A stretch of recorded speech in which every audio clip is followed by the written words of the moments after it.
అందరికీ praise lord. నా పేరు నిరీక్షణ. నా దేవుని బట్టి ఏ విధంగా రక్షణ పొందాను ఆ సాక్ష్యం చెప్పాలని దేవుడు ప్రేరేపణ వల్ల ఈ రోజున సాక్ష్యం చెప్తున్నాను. మరి నేను హిందురాల్ని. దేవుడు నా జీవితంలో చేసిన కార్యాలు అనేకమని ఉంటున్నాయి. అయితే నా జీవితంలో చేసిన రక్షణ కార్యము మరి పంచుకోవాలని ఆశిస్తున్నాను. ముందుగా ప్రార్థన చేసుకుందాం.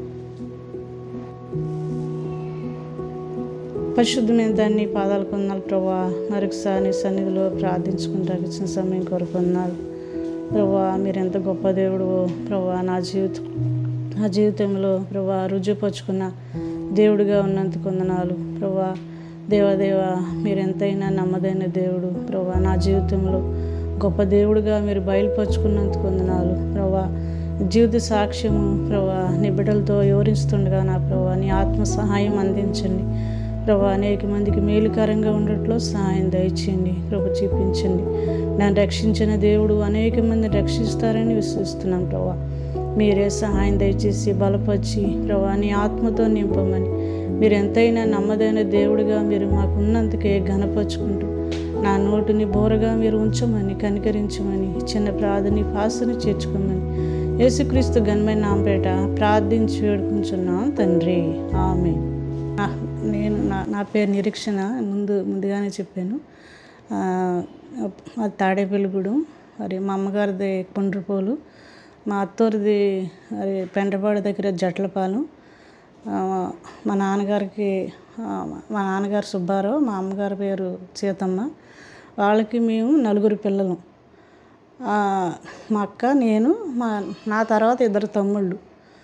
అయితే మరి చిన్నప్పుడు మరి ఈ 4 పుట్టిన తర్వాత ఆయన మరి ఫస్ట్గా వాళ్ళు మరి ఆస్తిపరులే.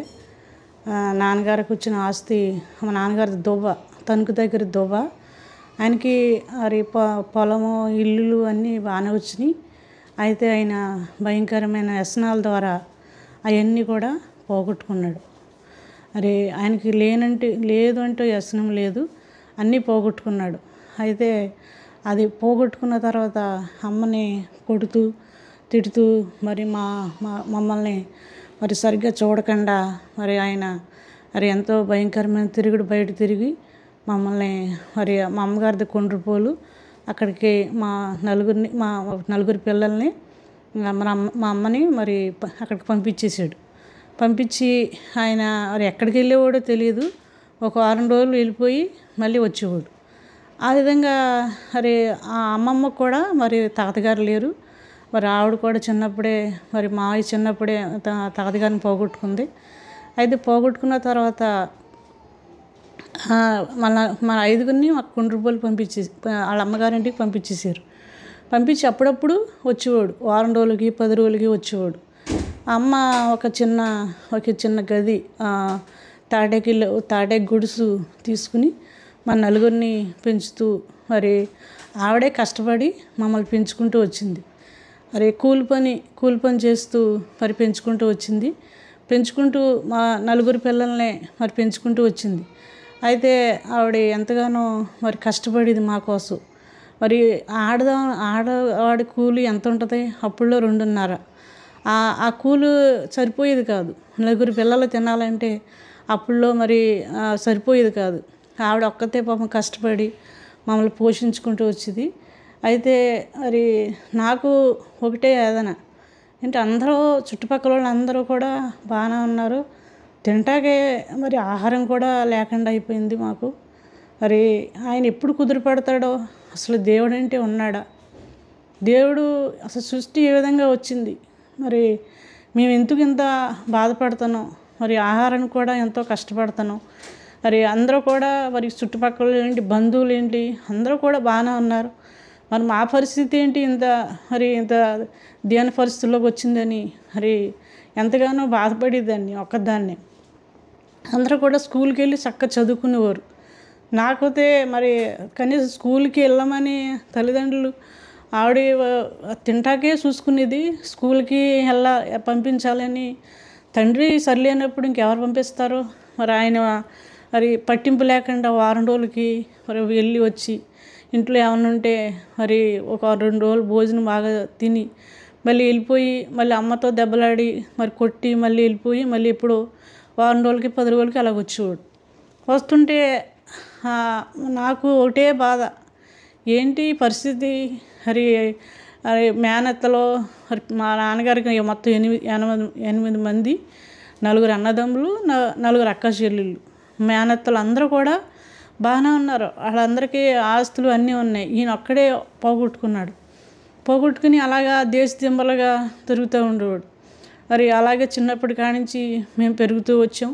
మరి మేము పెద్దవాళ్ళు యవనస్తులు అయినప్పుడు మరి మా మేనత్త అనేది వీడు తాగుబోతాడు, దేశ దిమ్మరి, ఇంకే విధంగా పెళ్ళిళ్ళు చేస్తాడో మరి రెండో పెళ్ళిడికి పెద్ద పెద్ద పెద్ద వయసులు పిల్లలు కూడా పెద్ద వయసులో ఉన్నవాళ్ళు, వాళ్ళకి మనవలు కూడా ఉన్నవాళ్ళు అలాంటి వాళ్ళకి చేస్తే మరి వాళ్ళు 1 ఎకరం పొలం వీళ్ళ పేరు రాస్తారు, మరి ఆ పొలంతో బతుకుతారు అన్నట్టుగా ఆవిడ మా బంధువులందరిలో కాలుమూరులో ఉంటుంది మా నాన్నగారు పెద్దక్క.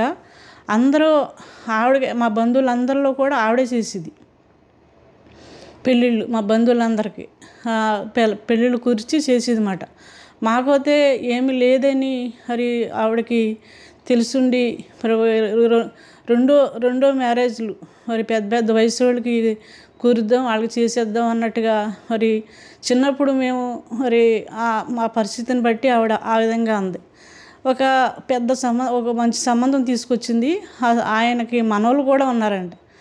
మా అక్కని ఒక 10 రోజులు మా అక్కని అక్కడ ఉంచి మరి ఆవిడకి మరి నీకు కాకయ్య కలకాలం మరి బతికి కంటే అవసరం 6 నెలలు బతికితే చాలు, నీకు బంగారు పెడతాడు, నీకు అది పెడతాడు ఇది పెడతాడని ఆవిడ మోటివేషన్ చేసి మొత్తం మీద ఆవిడని మరి మార్చేసి ఆవిడని చేసుకో అది ఇదని. అతని మనవలు కూడా ఉన్నారంట. అయితే ఆవిడ తీసుకెళ్ళి అలాగా చేయటం వల్ల నేను అతనే చేసుకుంటాను అనేది.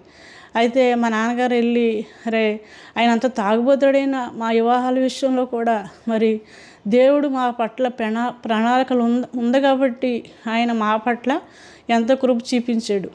అది మరి ఆయన్నే చేసుకుంటానని మరి ఆవిడ అన్నప్పుడు మా నాన్నగారు వెళ్ళి సరే చూసి వద్దాం వెళ్ళి చూసి వస్తే మరి మా నాన్నగారి కంటే పెద్ద అతనంట. అతను చేసుకోవాలి. అతను మరి చూసి వచ్చేసి ఇంకా మా అక్కని తీసుకొచ్చి మా మేనత్తని బాగా తిట్టాడు. నేను ఒకవేళ తాగుబోతేనైనా నాకంటే పెద్దవాడు నేను అల్లుడిగా చేసుకోనా, ఆయన కాళ్ళు నేను కడగనా అని మా అక్కని తీసుకొచ్చి మా అక్కని బాగా చివాట్లు పెట్టాడు. మరి పెళ్ళిళ్ళు చేయకపోయినా నా పిల్లలు నా ఇంట్లో ఉంటారు తప్ప మరి నేను మాత్రం ఆడికి మాత్రం చేయను, అంత పెద్ద అతనికి చేయను అని మా అక్కని తీసుకొచ్చేసాడు. సరే నీకు ఎలా చేసుకుంటే అలా చేసుకో అన్నట్టుగా ఆవిడ ఇంకా మా గురించి పట్టించుకుంటూ మానేసింది. అప్పుడు మేము మా అక్కకి 16-17 సంవత్సరాలు వచ్చినాయి, నాకు 16 సంవత్సరాలు. ఆ వయసులో మరి మా మేనమామ అని ఉండేవాడు అనమాట. ఆయన మా దగ్గరే ఉండేవాడు. ఇలాగ తిరుగుతుండగా ఒక జ్యోతిష్కుడు వచ్చాడు. మా అమ్మ ఏంటి పరిస్థితి అని జ్యోతిష్కుని అడిగినప్పుడు ఆవిడ చెప్పింది, మీ అబ్బాయి ఒక 10-12 సంవత్సరాలు వచ్చేటప్పటికి గేదెలు కాసే వయసు వచ్చేటప్పటికి మీ ఆయనగారు స్థిరపడతాడు అని అతను చెప్పాడు. చెప్పిన తర్వాత మరి ఊళ్ళోనే ఒక ఆయన బలరామూర్తి గారని ఆయన వచ్చి, సుబ్బారావు నువ్వు ఎందుకు అటు ఇటు తిరుగుతావు, ఒక 18 ఎకరాల పొలం ఉంది, నాన్నగారు ఎగసాయం చేసేవారు ఫస్ట్లో, 18 ఎకరాల పొలం ఉంది, మరి డాక్టర్ తాడేపల్లిగూడలో డాక్టర్ రంగారావు గారిది బాబ్జీ గారని వాళ్ళ పొలం మరి నేను ఇప్పిస్తాను, దగ్గరుండి పెట్టుబడి నాకు కావాల్సిన పెడతాను, సుబ్బారావు నువ్వు చేస్తే బాగా పండుద్ది, పిల్లలు పెద్దవాళ్ళు అవుతున్నారు, మరి ఇంకెప్పుడు ఎంతకాలం ఇలా బయట తిరుగుతావు అని ఇలాగ తిరిగిన ఆయన నన్ను పాపం కేకేసి బలరామూర్తి గారు అని ఆయన కేకేసి అని చెప్పాడు మా నాన్నగారితో. సరే ఆ పొలం 18 ఎకరాలు మొత్తం పొలం, బోర్ ఉంది, మరి షెడ్ ఉంటాకు కూడా షెడ్ ఉంది, మరి అక్కడ మమ్మల్ని ఆయన మాట్లాడి అక్కడ పెడితే మావయ్య కూడా మా దగ్గర పనిచేసేవాడు. మరి అప్పుడు మా మావయ్యకి మరి మా అక్కని కుదిర్చాడు.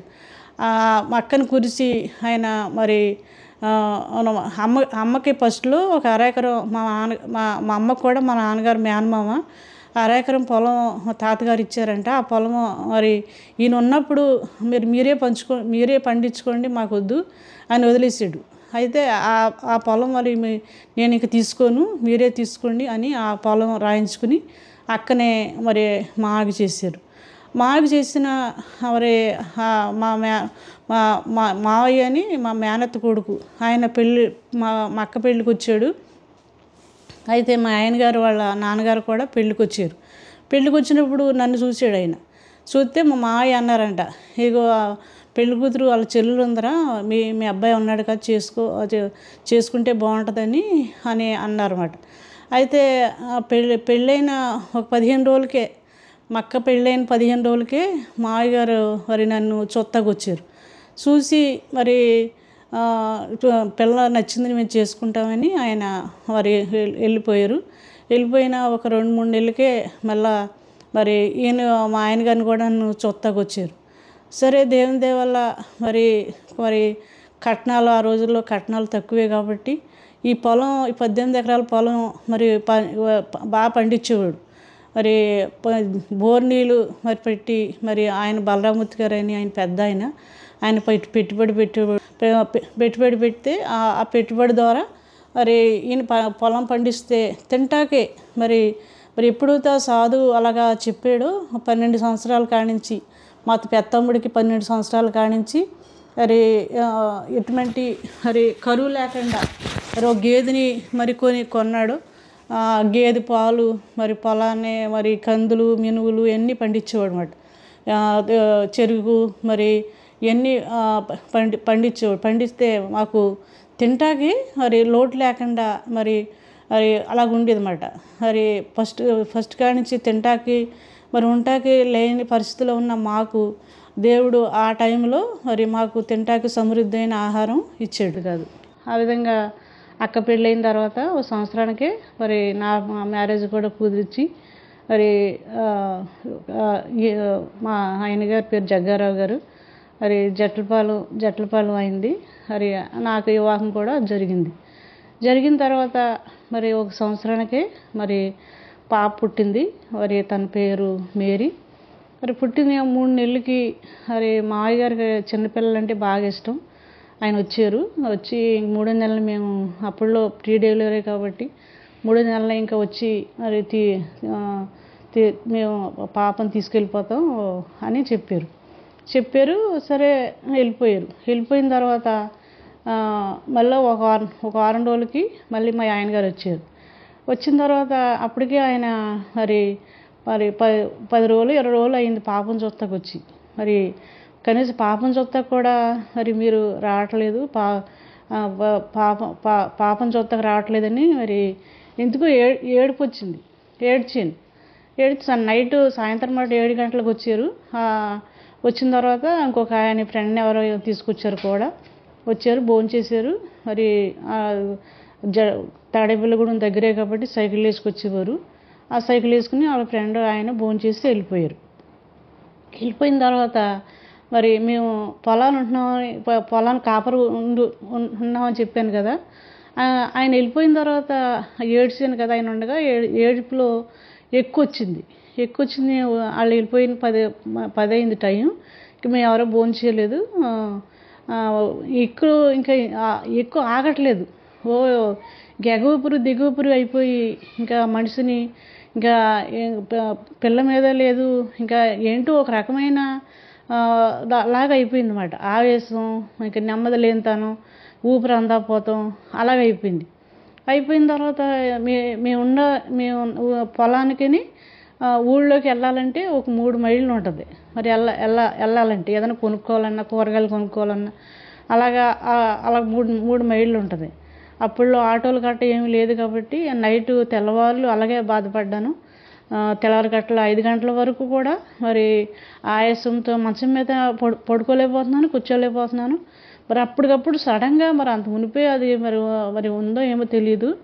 మరి ఆ విధంగా అప్పటికప్పుడు మనిషిని నాకు ఒక రకమైన ఆవేశం, నెమ్మది లేనితనం అలాగైపోయింది.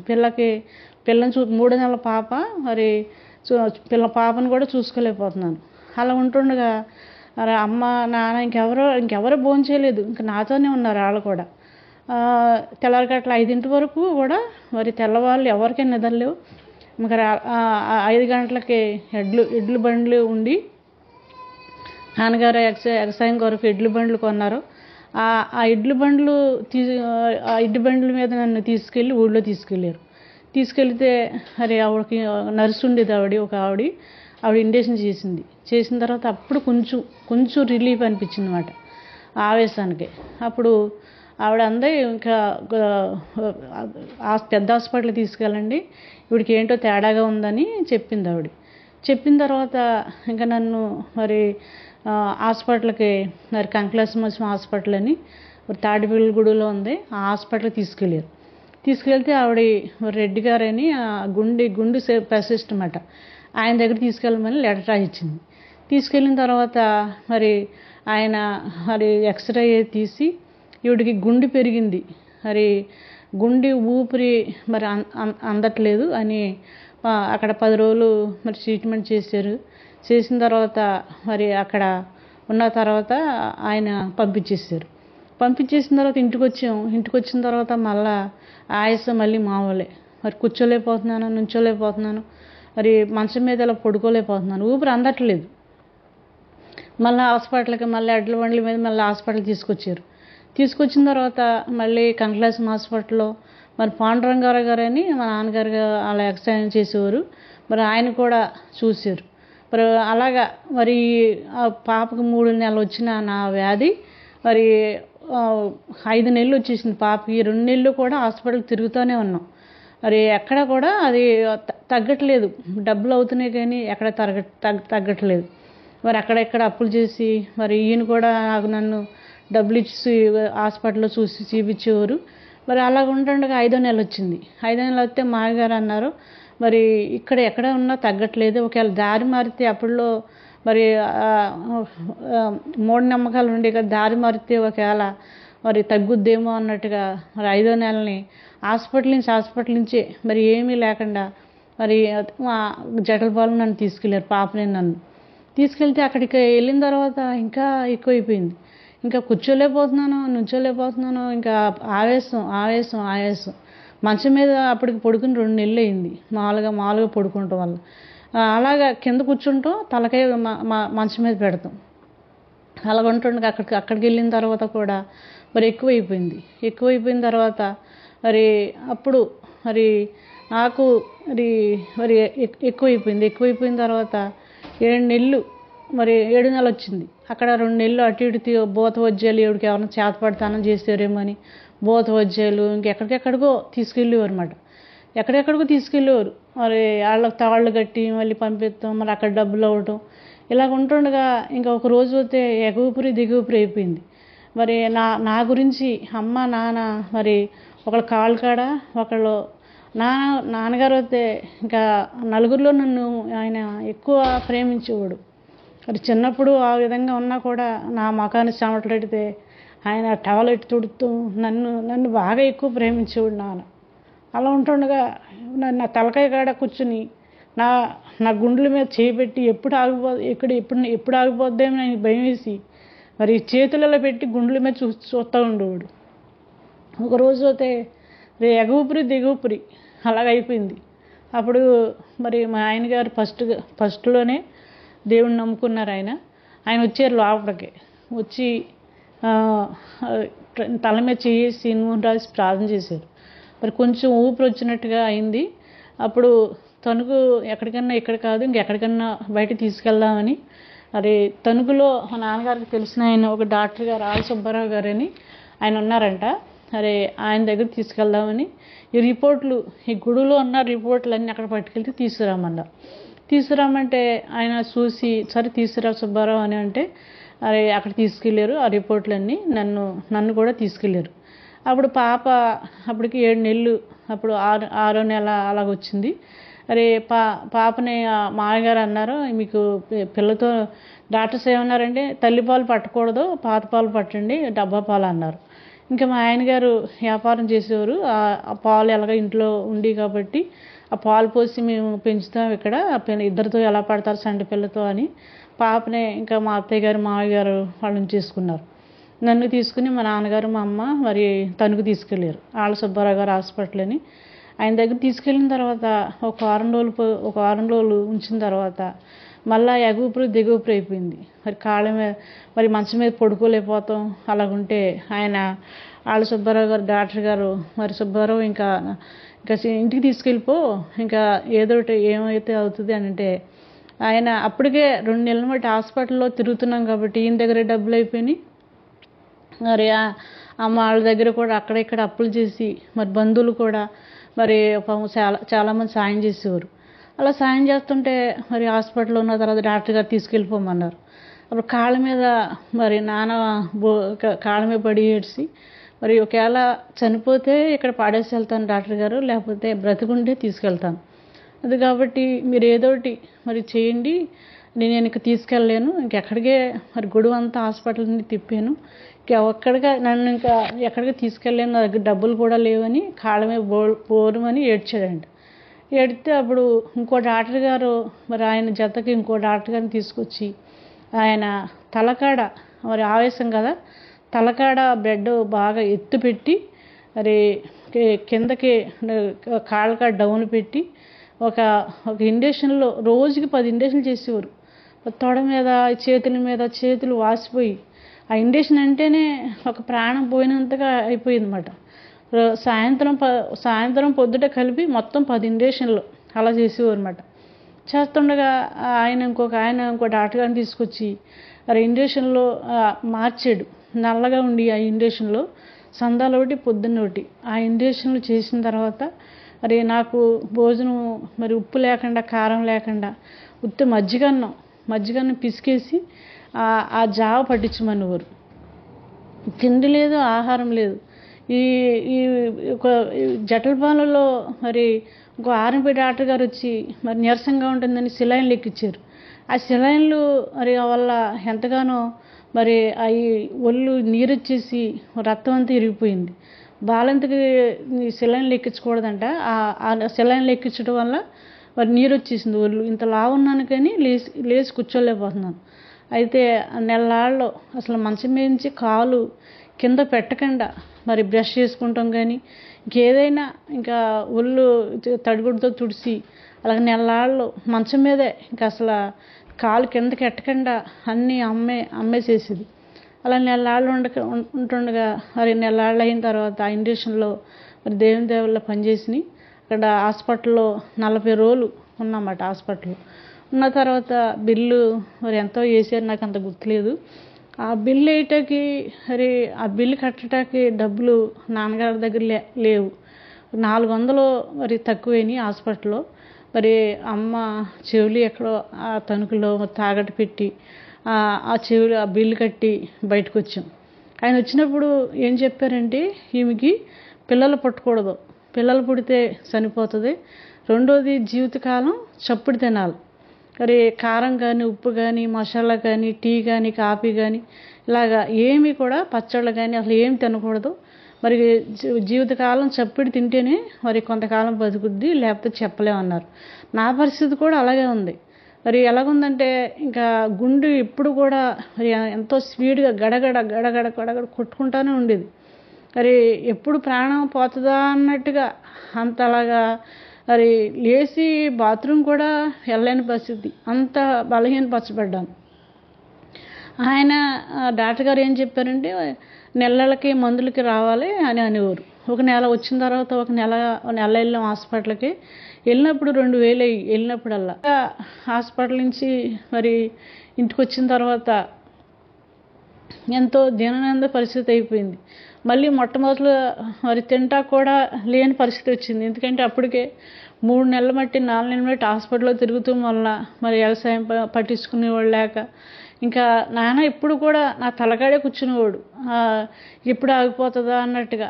అమ్మ ఏమో నా కాళ్ళ కాడ కూర్చేది. అలాగా మరి 3 నెలల వచ్చిన వ్యాధి 8 నెలల వరకు నాతోనే ఉన్నారు.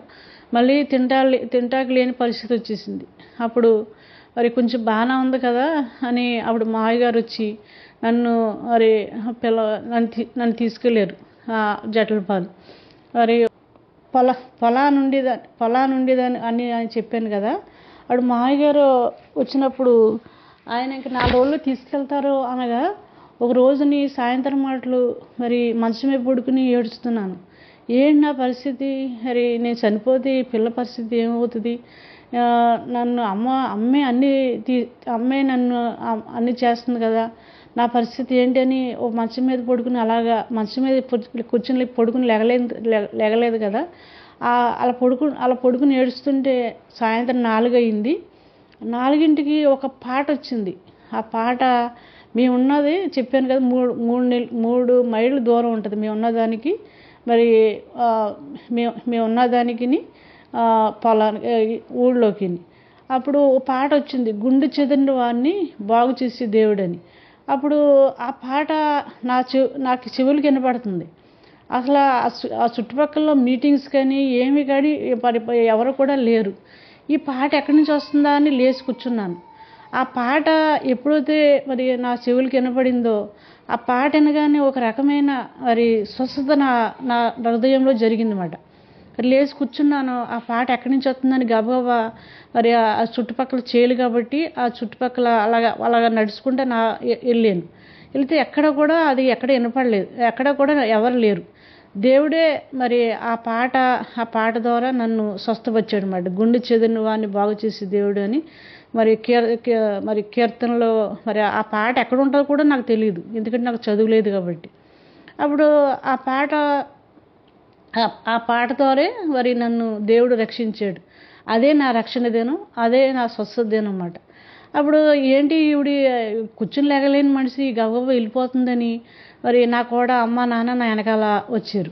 వచ్చిన తర్వాత అప్పుడు ఆ పాట ఎక్కడి నుంచి వస్తుందో తెలియదు. ఆ పాట విన్నాను. మరి దేవుడు నన్ను స్వస్థపరిచాడు. స్వస్థపరిచిన 6 రోజులకి వచ్చి మా అయ్యగారు తీసుకెళ్ళారు అన్నమాట. అప్పుడు అదే నా రక్షణ దినం, అదే నా స్వస్థత దినం.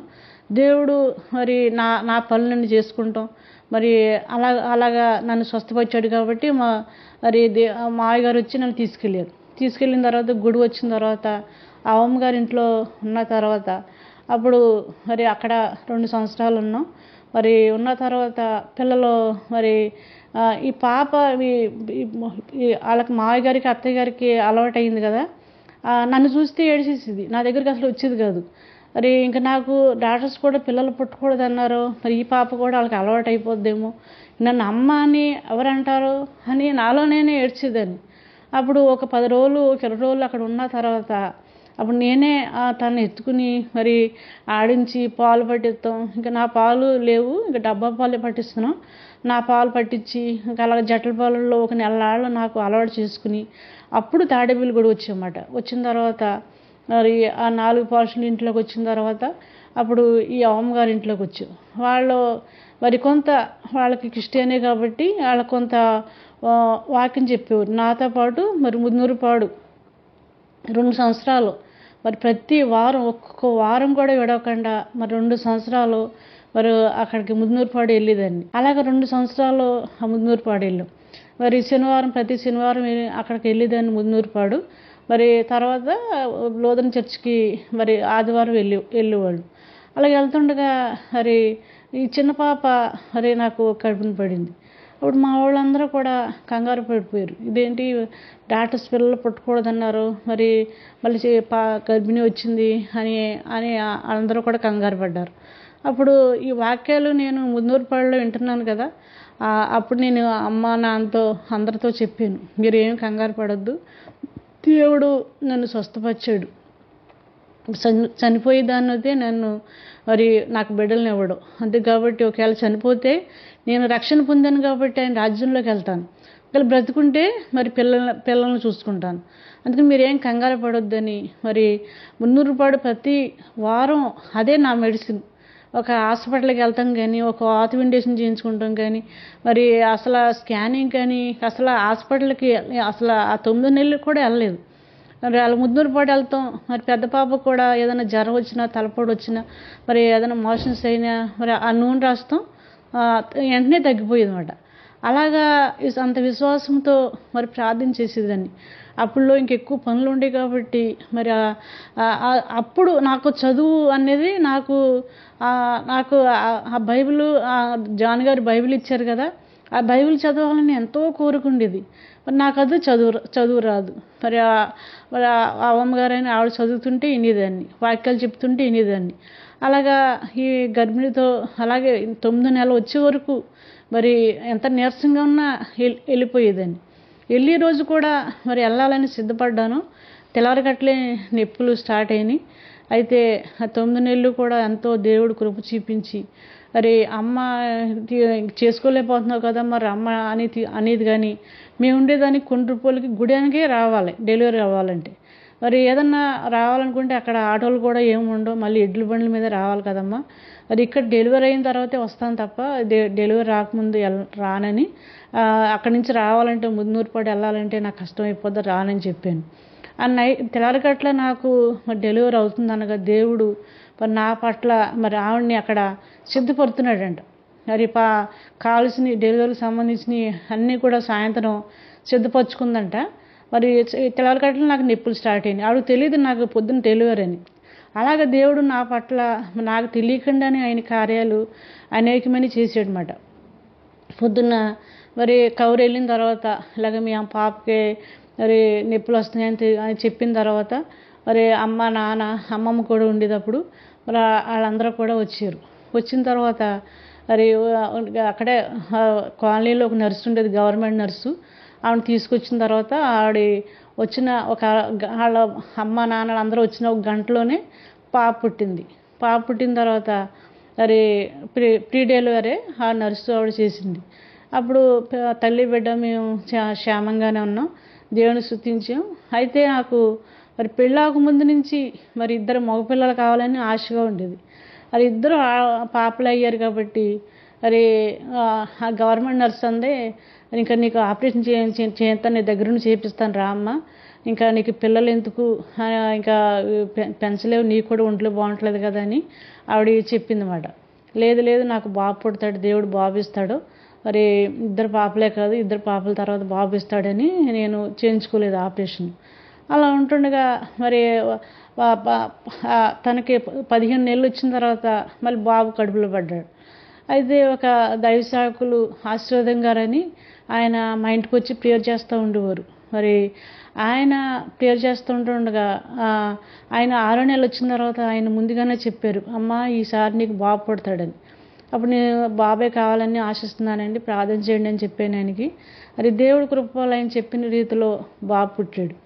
బాబు పుట్టిన తర్వాత నా తండ్రి మరి బాబు పుట్టిన తర్వాత మరి 3 పిల్లల్ని మరి అలాగా మరి సినిమా హాలు మరి మేము ఈ చిన్నప్పుడు మేము సినిమా హాల్కి వెళ్ళి చూసాం కాబట్టి పిల్లలు మరి సినిమా హాల్ కానీ దేనికి కూడా మరి వెళ్ళకూడదు, దేవుడిలో బాగా పెంచాలని ఆశ, పిల్లల్ని బాగా చదివించాలని ఆశ.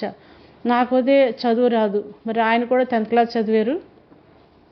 అలా ఉంటుండగా మరి పిల్లలు మరి కొంచెం వాళ్ళు పెద్దవాళ్ళు అవుతున్నారు. పెద్దవాళ్ళు అయిన తర్వాత పెద్ద పాపని 5వ సంవత్సరం వచ్చింది, స్కూల్లో వేసాం.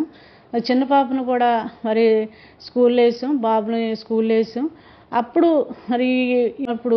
మరి ఒక పొద్దున్న 10ంటికి పని అయిపోయేది, సాయంత్రం 5 వరకు కూడా ఒక ఫోటో ఉండేది. ఆ ఫోటో పెట్టుకోకూడదని తెలియదు, యేసుప్రభు ఫోటో మాకు సెల్ఫ్లో ఉండేది. ఆ సెల్ఫ్లో కూర్చుని ఆ సెల్ఫ్లో ఉండేది, నేను కిందకు వచ్చిన బైబిల్ ముందెట్టుకుని ఏడ్చేదాన్ని. మరి నాకు చదువు రాదు, బైబిల్ చదువుకోవాలి, ఎలా చదువుకోవాలి అనే బాధ వచ్చేది.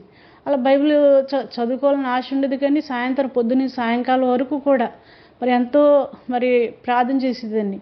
అప్పుడులో మరి మా ఆయన గారికి కూడా వ్యాపారం లాస్ వచ్చి ఆ వ్యాపారం గురించి కొన్ని రుణాలు అయినాయి, ఆ రుణాల గురించి మరి అవన్నీ గురించి పొద్దున్నే 10ంటికి స్టార్ట్ అయితే సాయంత్రం మరి పిల్లలు గబగబా భోజనం పెట్టి అన్నీ చూసుకుని మరి 5 వరకు కూడా మరి ఆ పుస్తకం బైబిల్ ముందెట్టుకుని ఏడ్చేదాన్ని. మరి ప్రభు దగ్గర నేను ప్రభుని ఏది అడిగినా కూడా ఇస్తాడని మరి వెళ్ళినప్పుడు ముద్నూరుపాడులో వాక్యాలు వినేదాన్ని కదా, అప్పుడు అడిగేదాన్ని. మరి చదువు నాకు చదువు రాదు కదా, తల్లిదండ్రులు చదివించలేదు. పరలోకపు తండ్రిగా మీరు ఉన్నారు, నాకు బైబిల్ చదివి జ్ఞానం దయచేయండి, మరి పాటలు పాడి జ్ఞానం దయచేయండి, అంతకంటే నేనేం అడగట్లేదు ప్రభువా. ఇంకేది పేపర్ కానీ అలాంటివి కానీ ఏది కూడా చదవను, ఆ బైబిలే ఒకటే చదువుతానని మరి ఏడ్చేదాన్ని. ఏడ్చి అప్పుడు నేను ఒక కళ వచ్చింది నాకు. రెండో తరగతి చదివినట్టుగా కళ వచ్చింది. ఆ కళ వస్తే ఈ కళ రెండో తరగతి చదివినట్టు కళ వచ్చింది ఏంటి అని ఈయనతో చెప్తే అలాగే వస్తాయిలే అన్నారు. అప్పటికి కళ వచ్చి 6 సంవత్సరాలు అయిపోయిన తర్వాత ఆ కళ కూడా నేను మర్చిపోయాను. మరి వాళ్ళు పక్కనే సుగుణరావు గారు అని దైవసేవకులు, ఆయన ఆర్ఎంపీ డాక్టరు, ఆయన రక్షణ పొంది తాడేపల్లిగూడెం పరిచర్యకు వచ్చారు. మరి ఆయన ద్వారా రక్షణ పొందిన దాసులు తిమోతి గారు ఇద్దరు మా ఇంటి పక్కకు వచ్చారన్నమాట. మరి మా ఇల్లు ఇదోటి, పక్కకి ఇల్లు, వాళ్ళ ఉల్లిపాయలు వ్యాపారం చేసేవారు, వాళ్ళ ఇంటికి వచ్చారు ఇద్దరు వచ్చిన తర్వాత వాళ్ళ ఇంటికాడ వచ్చి ప్రేయర్ చేస్తే నేను కూడా చూశాను. దైవసేవకులు వచ్చుతూ మా ఇంటికి కూడా వచ్చి ప్రేయర్ చేయండి అని చెప్పాడు ఆయన. చెప్పిన తర్వాత నేను అడిగితే అప్పుడు మా ఇంటికి కూడా వచ్చి వాళ్ళిద్దరూ ప్రేయర్ చేశారు. ప్రేయర్ చేస్తే ఎక్కడికి వెళ్తున్నారమ్మా ఏంటంటే ఇలాగ లోదన్ చర్చికి వెళ్తున్నామని అంటే ఇంకా ఇక్కడ మాకు చర్చ్ ఉందమ్మా, ఇక్కడ రండి అని మాకు అడ్రస్ ఇచ్చారు. అడ్రస్ ఇస్తే ఆయనే నడిపించేవారు అన్నమాట, సుగుణరావు గారు అని ఆయన. అప్పుడు మరి తలుపులన్నీ వేసుకుని వెళ్దామంటే తలుపులు లేవు, చుట్టూ దళ్ళు, కుక్కలు వచ్చేసి ఇంట్లోకి. అలాంటి పరిస్థితుల్లో సరే ఒక వారం ఆయన వెళ్ళేవారు, ఒక వారం నేను వెళ్ళేదాన్ని. అలాగా ఇద్దరు పంచుకుని ప్రతి వారం ఇద్దరు వెళ్ళకుండా అలాగా వెళ్ళేవాళ్ళు అన్నమాట. కొంతకాలం ఉన్న తర్వాత మరి వాళ్ళు అన్నారు, ఒక 10,000 ఇస్తే మీ పేరు రాసేస్తాం ఈ స్థలం అంటే. ఆ 10,000 మా దగ్గర లేక సుగుణరావు గారు పక్కన పోర్షన్ ఉంటే సరే అక్కడికి దైవసేవకులు పక్కనకి వెళ్తే ఇంకా బాగుంటుంది కదా అని ఆ పక్కకి వెళ్ళిన తర్వాత అక్కడ పక్కకి వెళ్ళిన తర్వాత మరి అక్కడ ఆ సహోదరి సౌభాగ్యం గారని సుగుణరావు గారి మిస్సెస్, మరి వాళ్ళ పోర్షన్లో మేము పోర్షన్లో ఉండేవాళ్ళు. ఒక పెద్ద హాల్ ఉండేది అన్నమాట. ఆ హాల్లో ఆరాధన జరిగేది.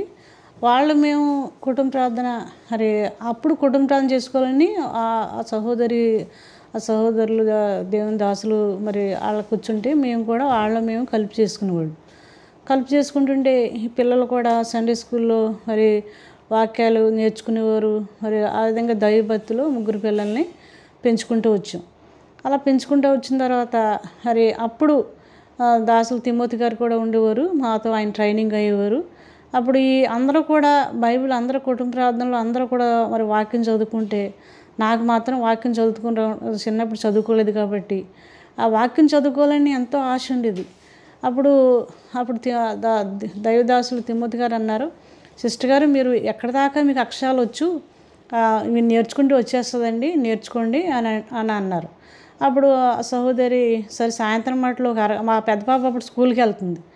అప్పుడు చదువు అప్పుడు ఆవిడ సహోదరి దైవదాసులు అన్నారు, సాయంత్రం మాటలు ఒక అరగంట నేను నేర్పుతాను, మీరు నేర్చుకోండి అని అంటే అలాగా 1వ తరగతి పుస్తకం 2వ తరగతి పుస్తకం చదివిన ఆయనే తెచ్చిన తర్వాత అవన్నీ నేర్పించారు సాయంత్రం మాటలు. పిల్లల పనులన్నీ అయిపోయిన తర్వాత అలాగా 2వ తరగతి పుస్తకం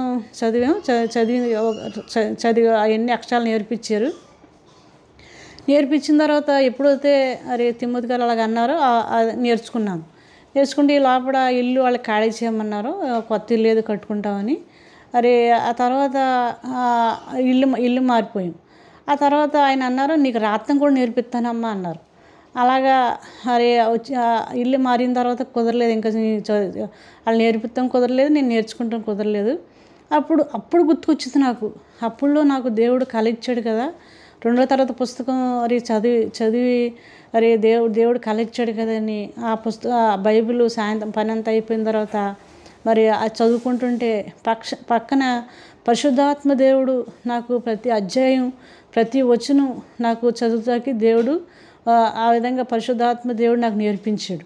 ఇప్పుడు దేవుని దేవల్ల మొత్తం బైబిల్ చదువుతాను, పాటలు పాడతాను, పాటలు పాడతాను. ఆ విధంగా దేవుడు నా తల్లిదండ్రులు చదివించలేనప్పటికీ దేవుడు నన్ను పరలోకపు తండ్రిగా నన్ను చదివించాడు. మరి ఈ 3 పిల్లలు మరి సండే స్కూల్లో మరి కుటుంబ ప్రార్థనలో మరి ఆ విధంగా మరి దేవునిలో పెంచుకుంటూ వచ్చాం. మరి అలాగలాగా మరి నాకు చదువు లేదు కాబట్టి పిల్లల ముగ్గురిని బాగా చదివించాలి, అలాగే చదువు బాగా దేవుడు ఇవ్వాలని ప్రార్థన చేసేదాన్ని. ప్రభువా నాకు చదువు లేదు, మరి పిల్లలైనా చదివించాలి, మరి బాగా చదువుకోవాలని, వాళ్ళ భవిష్యత్తులో మిమ్మల్ని కలిగి ఉండాలి అని ఆశించి ప్రార్థన చేసేదాన్ని ఎక్కువ. మరి అలా ఉంటుండగా పిల్లలు అలాగలా పెద్దోళ్ళు అయ్యారు. మరి పిల్లలు యవ్వన కాలంలోకి వచ్చారు. అయితే మరి నేను మరి ఆ సహోదరి సేవకురాలు సౌభాగ్యంగా సుగుండా గారి మిస్సెస్ ఏం పెట్టుకునేది కాదు. మరి పెట్టుకోకపోయినా ఎందుకో ఆవిడలో దైవ కళ ఉండేది అన్నమాట. ఆవిడని చూసేటప్పుడు ఎంతో నాకు ఆనందం వేసేది. మరి వాళ్ళలో మేము ఒక ఇంట్లో ఉండేవాళ్ళం కాబట్టి మరి ఆవిడ మీ అమ్మగారా అని అనేవారు అందరూ కూడా. ఆవిడ కూడా తెల్లగా ఉండేది, బాగుండేవారు. మరి ఏం పెట్టుకోకపోయినా ఒక దైవ కళ ఉండేది ఆవిడలో. అరే నేను అప్పుడు తీర్మానం చేసుకున్నాను అనమాట. అరే దేవుడు నాతో తీసేమని కూడా ఏం చెప్పలేదు. అప్పుడు ఆవిడ ఏం పెట్టుకోకపోయినా అంత దైవకళగా ఉంది. దేవుడు చనిపోయిందని నన్ను బ్రతికించాడు. మరి ఇంక నేను కూడా ఏం పెట్టుకోకూడదని ఇంక అప్పటి నుంచి నేను కూడా మరి ఏం పెట్టుకోలేదు. అయితే పిల్లలు కూడా మరి నాకులాగా పెంచాలి అని మరి పెద్ద పాపకి 10th క్లాస్ వచ్చింది, చిన్న పాపకి 7th క్లాసు, మరి బాబు 5th క్లాసు. అప్పటి వరకు కూడా పిల్లలకి చెవులు కానీ ఏమి కానీ కుట్టించలేదు. అప్పుడు వాళ్ళు స్కూల్కి వెళ్ళినప్పుడు టీచర్స్ ఏంటమ్మా మీరు ఇంత బాగుంటారు, ఈ పిల్లలు మరి బోడమ్మలాగా చెవులు కుట్టించుకోలేదు, మీ అమ్మగారిని కుట్టించమను అలాగెలాగంటే సర్లే మాకు ఒక ఆలోచన వచ్చింది. మరి నేను తీర్మానం చేసుకుని నేను తీసేసాను. మరి వాళ్ళు మనసులో పెట్టుకోవాలని మనం బలవంతంగా తీసేసిన అది పెట్టుకున్నట్టు అవుద్ది కదా అని వాళ్ళు మరి చెవులు మరి కుట్టించాం. అప్పటికి మేము దేవుని కృపను బట్టి వ్యాపారం కూడా బాగానే సాగుతుంది. దేవుని వల్ల ఒక ఇల్లు కూడా దేవుడు మాకు ఇచ్చాడు. మరి అలా ఉంటుండగా పిల్లలు పెద్దవాళ్ళు అవుతున్నారు, పిల్లల్ని బాగానే చదివిస్తున్నాం. అలాగా ఉంటుండగా మరి 5th క్లాసు పెద్ద పాప ఏమో మరి ఇంటర్మీడియట్, మరి చిన్న పాప ఏమో 7th క్లాసు, బాబు 5th క్లాసు. వీళ్ళు రక్షణ పొందుంటే చాలు, రక్షణ ఉంటే అన్నీ ఇస్తాడు దేవుడు అని ఆశ. అప్పుడు మరి రక్షణ తీర్మానం మరి ముగ్గురు చేసుకున్నారు. మరి దేవుని వల్ల అప్పుడు మరి సుగుణరావు గారు మరి సహోదరి మరి మహిమలోకి పిలవబడిన తర్వాత ఆయన ఉద్యోగం వెళ్ళిపోయారు. అప్పుడు తిమోతి గారి చర్చికే మేము వెళ్తుండగా అప్పుడు దైవ సేవకుల కూడిక జరిగింది. అప్పుడు వాళ్ళతో మరి అప్పుడు అనేక మంది బాప్తిసాలు తీసుకున్నారు. అప్పుడు మా పిల్లలు కూడా ముగ్గురు బాప్తిసాలు తీసుకున్నారు. బాబు 5th క్లాస్లో, రెండో పాప 7th క్లాసు, పెద్ద పాప ఇంటర్మీడియట్. ఆ వయసులో ముగ్గురు కూడా రక్షణ పొందారు, దేవుళ్ళు ఎదుగుతున్నారు. దేవుళ్ళు మరి దేవుడు అంటే ఏంటో మరి పూర్తిగా ఇంకా తెలుసుకోవాలని దేవుని మీద ఆధారపడుతూ అలా పెంచుకుంటూ వచ్చాం. అలా పెంచుకుంటూ వచ్చినప్పుడు మరి మ్యారేజ్లు మరి పెద్ద పాప పీజీ అయిపోయిన తర్వాత ఇంకా నాన్నగారు ఇంకెంతకాలం చదివిస్తారు ఆడపిల్లల్ని, మరి పెళ్ళిళ్ళు చేయరా అది ఇది అనేవాడు ఆయన. సరే పెళ్ళిళ్ళ గురించి మరి చిన్నప్పుడే ప్రార్థన చేసేదాన్ని. ప్రభువా మరి వాళ్ళు రక్షణ పొంది మరి చిన్న ఉద్యోగం ఉంటే చాలు, ఆ విధంగా మరి దేవుడు మరి ఆశ్రయిస్తాడని ఆశ. ఆ విధంగా చిన్నప్పటి కాడి ప్రార్థన చేసుకుంటూ వచ్చేదాన్ని. మరి ఎవరైతే రక్షణ పొందుతారో వాళ్ళు కట్నం అడగరు మరి అని ఆయన ఒక తీర్మానం. అప్పుడు మరి ఎంతో కొంత యువకుడి నుండి ఎవరు చేసుకుంటారో అని నాకు ఉండేది. అనేకమైన సంబంధాలు మరి అనేకమైన వచ్చినాయి, కానీ మరి తనకి మరి ఎక్కడ కూడా వచ్చి వెళ్ళిపోతూ ఉండేవారు. ఏదో సమస్య కింద ఉండేది అన్నమాట. అప్పటికి 25 సంవత్సరాలు పెద్ద పాపకు వచ్చినాయి. మరి ఎక్కువ ప్రేయర్ చేసేదాన్ని. ప్రభువా పైన మేము ఇల్లు కట్టుకున్నామని చెప్పాను కదా, పైన ప్రేయర్ రూమ్ ఉండేది. ఆ ప్రేయర్ రూమ్లో మరి పనులన్నీ అయిపోయిన తర్వాత పైకి వెళ్ళి ఏడ్చేదాన్ని. పిల్లలకి నాన్నగారు ఏమనేవారంటే ఎవరు చేస్తారు మ్యారేజ్లు, మీరు పిల్లలు చిన్నప్పుడే బాప్తిసాలు ఇప్పించేశారు, మరి ఎవరికి ఎలా అని అలా ఆయన ఏరే ఆలోచించేవాడు అనమాట. నేను అన్నాను ఆయనతో, ప్రభువా నాన్నగారు మీరు దేవుడు నన్ను బ్రతికించాడు, దేవుడు నన్ను స్వస్థపరిచాడు, ఇంతవరకు సజీవులుగా ఉంచాడు, మరి పిల్లల్ని ఇచ్చాడు దేవుడు, వాళ్ళు చదివిచ్చాడు, వాళ్ళు రక్షణ ఇచ్చాడు. రక్షణతో పాటు భవిష్యత్తులో సిద్ధపరచడా. మీరు ఎందుకు కంగారు పడుతున్నారు, ఎవరికిస్తే నేను ఒక మాట చెప్పాను, దేవుడు నా ఎదురుగా ఎవరు చేయమంటే దేవుని చిత్తంలో ఎవరుంటే వాళ్ళే చేస్తాను అని ఆయనతో చెప్పినప్పుడు ఆయనకు కూడా కోపం వచ్చింది. అలా కోపం వచ్చినప్పుడు సరే మా అమ్మ కూడా అంది, ఏంటి నాన్నతో అలాగన్నావంటే నేనేం అనలేదు. ఆయన ఆ విధంగా ఎవరు చేస్తావు అంటున్నాడు. ఎవరు చేస్తాను, దేవుడు నన్ను బ్రతికించాడు కాబట్టి ఎవరు చేయమంటే వాళ్ళకి చేస్తానని చెప్పాను అన్నాను. మరి హిందూ బ్యాక్గ్రౌండ్ వచ్చాం కాబట్టి మరి నాకు మ్యారేజ్లు చేస్తాం, అదే క్రిస్టియన్ మ్యారేజ్ అంటే ఏంటో తెలియదు. అప్పుడు జెర్మీ గారు సహోదరి పీబీ గారు అని వాళ్ళ అమ్మగారు ఉండేవారు. వాళ్ళు మరి సహోదరి ఒక రోజుని సాక్ష్యం చెప్పింది. మా నాన్నగారికి మరి 3 అన్నదమ్ములు, 3 అక్క చెల్లెలు. మరి ఎవరు మా ఇంట్లో ఒక అమ్మాయి ఉందని అబ్బాయి ఉందని ఎవరికి చెప్పలేదు. దేవుడు వాళ్ళే సంబంధాలు తీసుకొచ్చాడు అని ఆ సాక్షి విన్నా అనమాట. అప్పుడు పిల్లల గురించి ఎవరికీ చెప్పకూడదు, దేవుడే తీసుకురావాలి సంబంధాలు అని చాలా ఏడ్చేదాన్ని. మరి ఇంటి పక్కల వాళ్ళు అనేవారు, ఇంకా పెళ్ళిళ్ళు చేయవమ్మా, ఎప్పుడు చేస్తావు ఏంటి అని అలా చెప్పేవారు అన్నమాట. అలాగనేవారు. అలాగన్నప్పుడు ఇంకా బాధ వచ్చేసింది నాకు. ఇంకా అలాగ దేవుడి దగ్గర ఏడుస్తూ ఉంటుండగా దేవుడు అద్భుత రీతిగా మరి బేవడోళ్ళు మరి గాంధీ గారు వాళ్ళ పెద్ద బాబుని మాకు మరి అల్లుడిగా మా పెద్దమ్మాయికి మరి దేవుడు ఆ విధంగా సిద్ధపరిచాడు. మరి సంవత్సరంన్నర దేవుడి దగ్గర కనిపెట్టి మరి మా నాన్నగారే తీసుకొచ్చారు సంబంధం. ఆయన ఆశ్చర్యపోయాడు. కట్నాలు మరి ఏమనంటున్నారు, ఎవరు చేస్తారు అన్నప్పుడు వాళ్ళ నాన్నగారు మా నాన్నగారికి చెప్పినప్పుడు ఆయనే సంబంధం తీసుకొచ్చి మరి మంచి ఉద్యోగం, మంచి సాక్ష్యం, మరి బ్యాంకులో జాబ్ చేస్తున్నారు, మీరు ఇంకా ఎప్పుడు చేస్తారు అని కంగారు పడేవాడు. అయితే దేవుడి దగ్గర కనిపెట్టాలి, దేవుడు చిత్తమైతేనే చెయ్యాలి అది అని మరి మేము వాళ్ళు కూడా కనిపెట్టి మరి దేవుని దగ్గర సంవత్సరంన్నర కనిపెట్టి దేవుడు అద్భుత రీతిగా మా పెద్దమ్మాయి మ్యారేజీ అయ్యిందన్నమాట. చిన్న పాప కూడా మరి ఆ విధంగానే చేయాలన్నప్పుడు హైదరాబాదు మరి సామ్యుల్ గారు, గంగారత్నం గారు వాళ్ళ బాబు మరి శరత్ గారిని కూడా మరి మా తీర్మానం చెప్పినప్పుడు వాళ్ళు కూడా ఒప్పుకుని వాళ్ళు కూడా మరి కట్నం లేకుండానే చేసుకున్నారు. అలాగే మా బాబు కూడా మరి మేము కట్నం తీసుకోలేదు కాబట్టి మా బాబు కూడా మేము తీసుకోకూడదని మరి తీర్మానంతో మా బాబు కూడా మరి మేము తీసుకోకుండా తాడేపల్లిగూడెంలో మరి నాగేశ్వరరావు గారు మరి మణిగారు వారి పాప మరి రూపాన్ని మా కోళ్ళగా వచ్చిందన్నమాట. ఆ విధంగా దేవుడి కృప వల్ల అన్ని జనాంగంలో మమ్మల్ని రక్షించుకుని పిల్లలకి మరి అంత అద్భుతంగా దేవుడు మ్యారేజ్ చేశాడు. నాకు క్రిస్టియన్ మ్యారేజ్ ఎలా చేయాలో కూడా తెలియదు.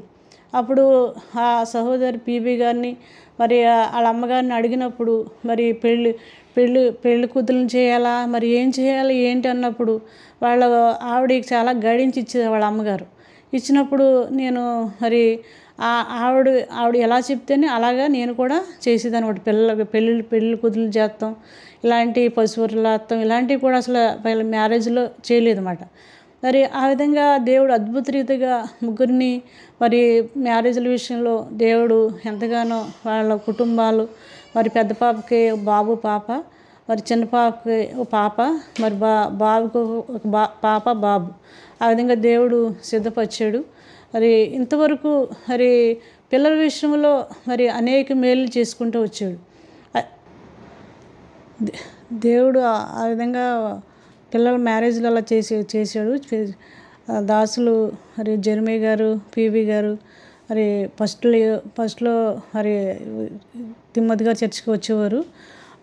వాళ్ళ పాటలు వాళ్ళ వాక్యాలు ద్వారా పిల్లలు చిన్నప్పుడే రక్షణ పొందారు ముగ్గురు పిల్లలు.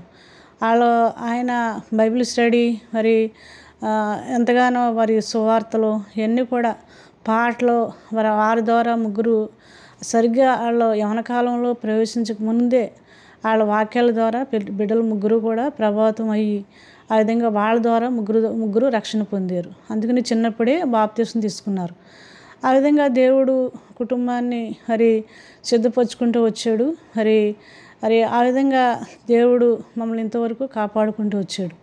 అయితే మరి నాకు చిన్నప్పుడు ఒక ఆలోచన వచ్చింది కదా, దేవుడు సృష్టి ఏ విధంగా వచ్చింది, దేవుడు అసలు మానవుడిని ఎలాగా సృజించాడని ఆదికాండంలో దేవుడు మరి మొదటి అధ్యాయంలో 11వ వచనంలో ఒక మాట ఉంటుంది కదా, అరే దేవుడు విత్తనములు మరి అనిపించింది మాట, విత్తనములు వచ్చినాయా లేకపోతే మొల చెట్లు వచ్చినాయా, సృష్టి ఏ విధంగా వచ్చింది, అసలు దేవుడు అంటే ఎవరు అని నాకు అప్పుడులో చిన్నప్పుడు మరి చదువు లేదు కాబట్టి మరి నాకు ఎక్కడి నుంచి వచ్చిందో తెలిసేది కాదు. అప్పుడు తర్వాత దేవుడిని నమ్ముకున్న తర్వాత, రక్షణ పొందిన తర్వాత, దేవుడు నాకు మరి చదువు ఇచ్చిన తర్వాత, బైబిల్ చదివి జ్ఞానం ఇచ్చిన తర్వాత, అప్పుడు మరి మొదటి అధ్యాయం 11వ వచనంలో దేవుడు మరి ఏ విధంగా సృష్టించాడు మరి ఇక్కడ దేవుడు రాశాడు కదా, దేవుడు గడ్డిని, విత్తనములు, చెట్లను భూమి మీద తమ ప్రకారము తమలో విత్తనములు గల ఫలమిచ్చు వృక్షములు భూమి మీద మొలిపించిన గాక అని పలకగా ఆ ప్రకారం అయ్యాను. అప్పుడు మరి ఎప్పుడైతే దేవుడు నాకు చదివించాడో, మరి అప్పుడు నేను చదివినప్పుడు నాకు చిన్నప్పుడు వచ్చిన అప్పుడు ఆ తలంపు దేవుడు ఇప్పుడు బయలుపరిచాడు అనమాట.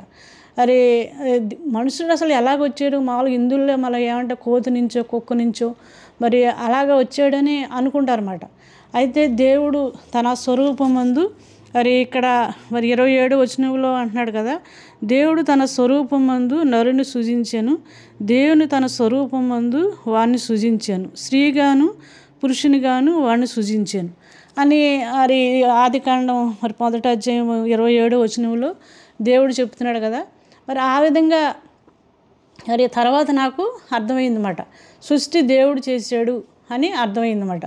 మరి దేవుడిని ఎంతగానో స్తుతించాను వాక్యాలు చదివినప్పుడు, మరి పాట పాడినప్పుడు. ఇప్పుడు కూడా నా తల్లిదండ్రులు చదివించలేనప్పటికీ మరి నా పరలోకపు తండ్రి చదివించాడని నేను ఎంతో మరి ఆనందిస్తూ ఉంటాను.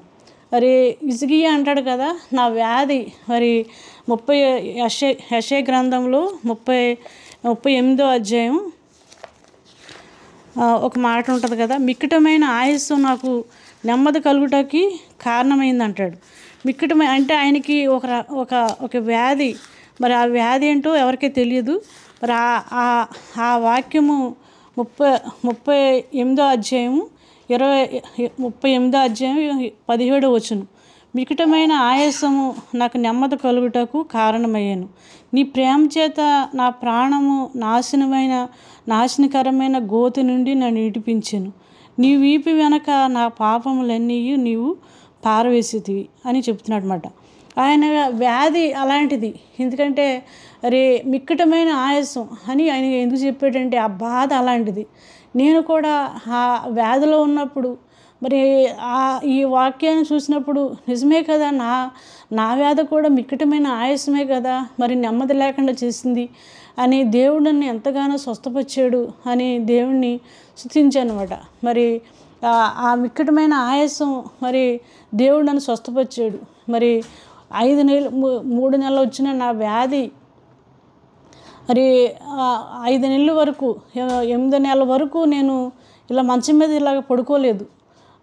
ఆయాసం నెమ్మది కింద కూర్చుంటాం, తలకే మరి మంచం మీద అలాగా వాల్చేదాన్ని అంతే.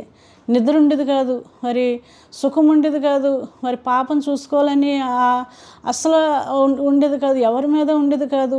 ఏంటో ఒక పిచ్చిదాని మళ్ళీ అలాగుండేదాన్ని. దేవుడు అలాంటి పరిస్థితుల్లో నన్ను స్వస్థపరిచి మరి గొప్ప రక్షణ ఇచ్చి మరి నన్ను ఎంతగానో మరి ఇంతవరకు ఆనాడే మా పెద్ద పాపకి 40 సంవత్సరాలు. అప్పుడే మరి చనిపోయిన పరిస్థితి 40 సంవత్సరాలు నా ఆయుష్ పొడిగించి, హిజ్కియాకైతే 15 సంవత్సరాల ఆయుష్ పొడిగించాడు, కానీ నా ఆయుష్ మరి 15 సంవత్సరాలు 40 సంవత్సరాలు దేవుడు పొడిగించాడు అన్నమాట. మరి ఆ విధంగా దేవుడు మరి కుటుంబాన్ని మరి బిడ్డల విషయంలో మరి బాబు చదువు విషయంలో మరి అన్ని విషయాల్లో మరి ప్రార్థన ఒకటే నాకు మరి తెలిసింది. దేవుడు ఆ విధంగా ప్రార్థన చేసినప్పుడు మరి వాడి జాబ్ విషయంలో, బిడ్డల వివాహ విషయంలో, అన్ని విషయాల్లో మరి ప్రార్థనే. మరి ఆ జీవితంలో చేసిన దేవుడు మరి మీ జీవితంలో కూడా మరి చేస్తాడని మరి మనం ఏం చేయక్కర్లేదు. ప్రభువుని బట్టి మరి యోహాను సువార్తలో ఒక మాట ఉంటుంది కదా, నీ పాపములు ఒప్పుకున్న ఎడల ఆయన నమ్మదగిన వాడును నీతిమంతుడు కనుక సమస్త దుర్నీతి నుంచి పవిత్రులుగా చేస్తారని 1 యోహాను 9వ అధ్యాయం 9వ వచనంలో ఒక మాట ఉంటుంది.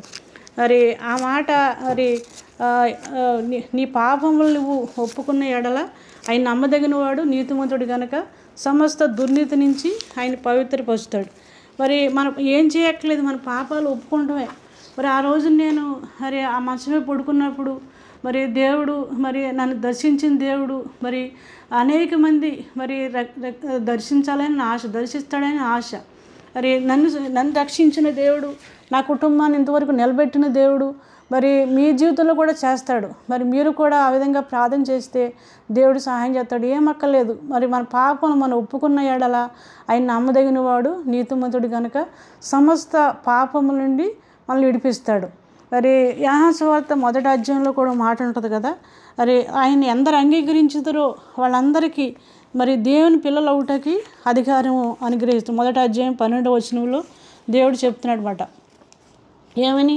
మరి ఆయన ఎందరు అంగీకరించుతారో వాళ్ళందరికీ కూడా మరి అంగీకరించటం చాలు, మరి ప్రభువా అని చెప్తాం చాలు, మరి ఆయన మరి కుమారులుగా చేసుకుంటాడు.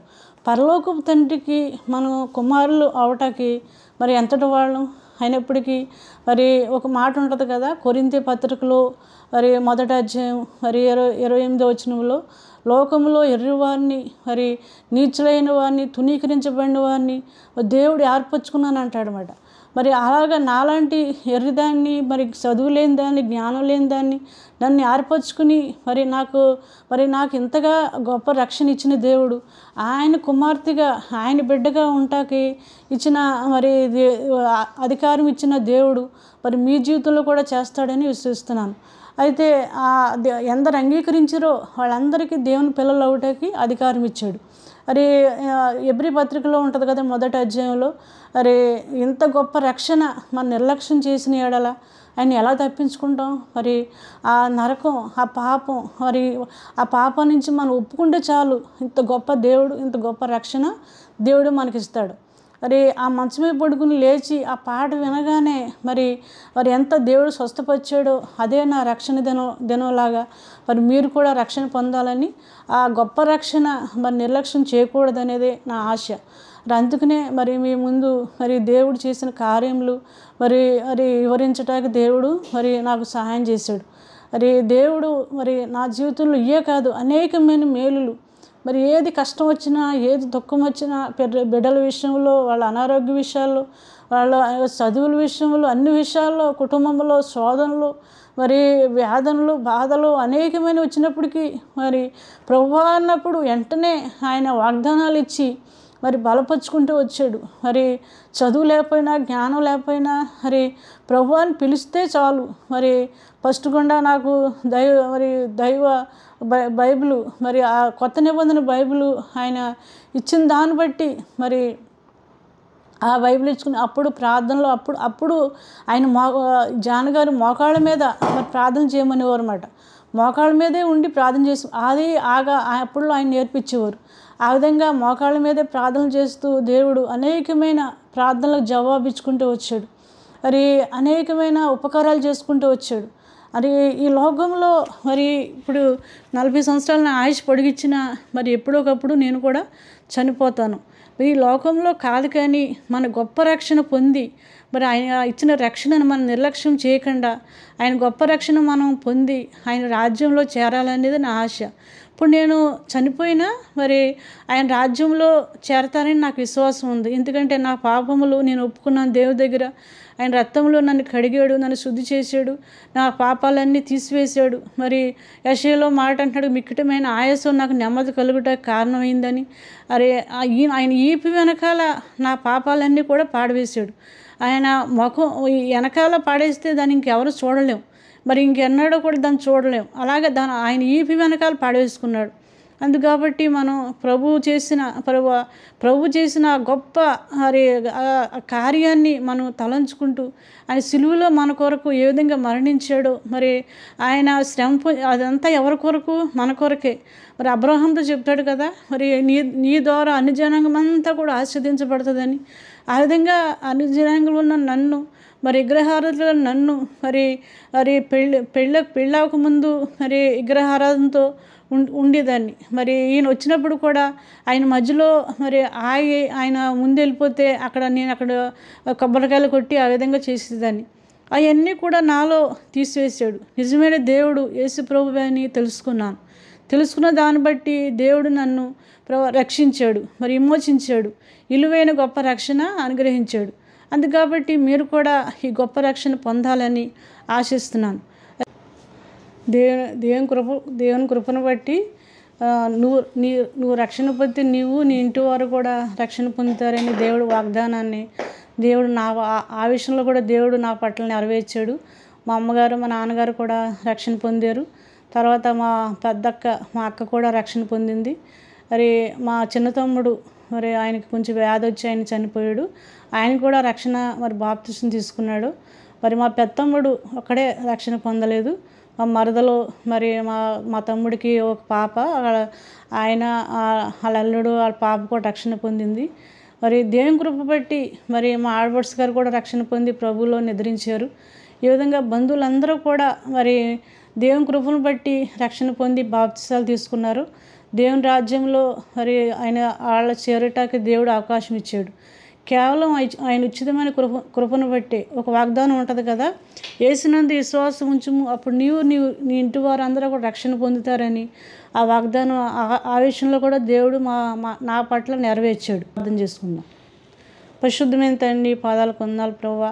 మరొకసారి నీ సన్నిధిలో ప్రార్థించుకుంటాకి ఇచ్చిన సమయం కొరకే వందనాలు చెల్లించుకుంటున్నాను.